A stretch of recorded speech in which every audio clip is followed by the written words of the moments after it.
Tamam. Yeni arıyorsun değil mi?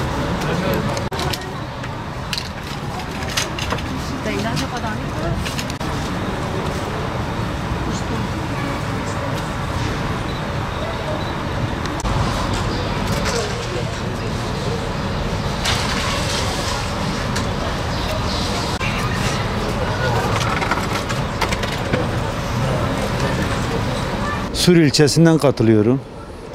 Sati Mahallesi Zorba Köyevlerinden katılıyorum.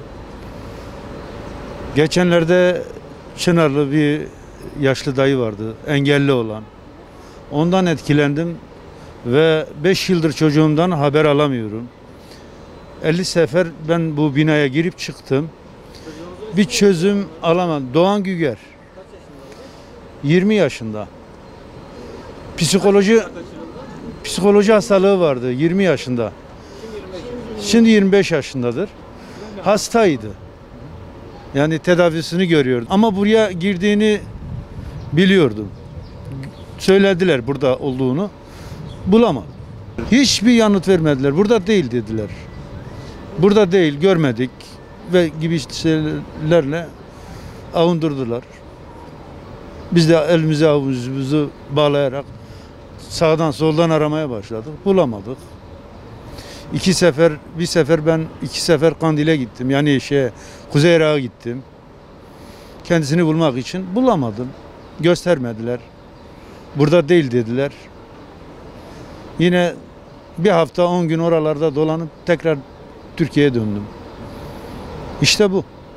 Şimdi bu dayıdan etkilendiğimiz için sonu ne olursa olsun buraya gelmişiz. Türkiye Cumhuriyeti vatandaşıyız. Bu topraklar neyimize yetmiyor.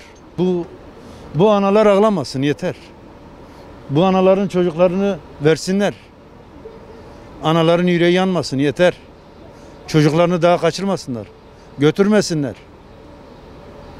İsteğimiz budur. Tek amacımız çocuklarımızdır. Sağ salim güvenlik kuvvetler kolluğuna teslim olmalarıdır.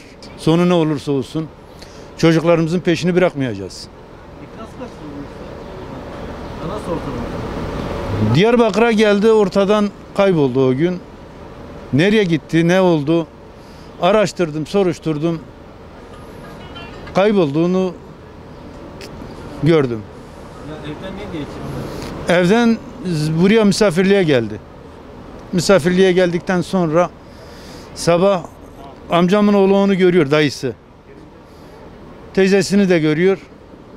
Saat 2'den sonra, 2'den sonra ortadan kayboluyor. Telefonu kapandıktan sonra, saat 12'de de ben kendisine telefon açmış biriyim. Eve dön diye, eve geliyordu. Önünü kesmişler artık. Yıkamışlar beynini götürdüler. Ben de diğer anneler gibi çok üzgünüm ve artık bilmiyorum ne diyeceğimi de şaşırmışım. Vallahi bende beyin gitmiş artık. Ben çocuğumu istiyorum. Ben artık 5 yıldır ben bir haber almadım ondan. Ne bir telefon, ne bir fotoğrafı, ne bir haber. İnsan, Müslüman insan böyle yapar mı? Sonuçta ben bir anneyim. Ben bir telefonda olsa çocuğumla görüşmek istiyorum. Yani görmesem de bir telefon olsa görüşmek istiyordum. Olmadı. Sonuç buraya geldim. Hepsine diyorum annelerini düşünsünler, babalarını düşünsünler. Hiç kimse çocuğunun arkasını bırakmamış, bırakmayacak da. Hiç kimse bırakmaz, bırakmayacak da. Bekliyoruz onları. Gelmelerini istiyoruz. Ben o kadar.